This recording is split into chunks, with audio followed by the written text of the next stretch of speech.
સામાન્ય લોકો દંડાઈ છે, ઉચ્ચ અધિકારીઓ બિંદાસ ફરે છે. ખેડા જિલ્લા પોલીસ વડાની ગાડીનું ઇન્સ્યોરન્સ અને પીયુસી પણ નથી. અસામાજિક તત્વોને બદલે સામાન્ય પ્રજા ભોગ બની રહી છે.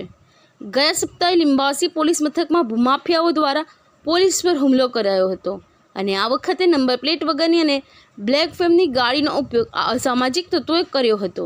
ત્યારે આવા અસામાજિક તત્વો પર લગામ મેળવવા માટે તેમની ગાડીઓને નિયમોનું પાલન કરાવવાને બદલે પોલીસે સામાન્ય નાગરિકોને ટાર્ગેટ કર્યા છે અને ડ્રાઈવના નામે સામાન્ય નાગરિકો પાસેથી તોતિંગ દંડ વસૂલાઈ રહ્યો છે.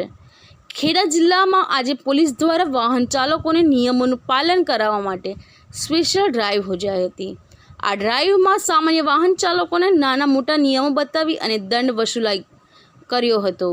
પરંતુ વચ્ચે સૌથી મોટી અને ચોંકાવનારી બાબત એ છે કે ડ્રાઈવ ચલાવવાની સૂચના આપનાર પોલીસ અધિક્ષકની ગાડીનું ઇન્સ્યોરન્સ અને પીયુસી બંને નથી.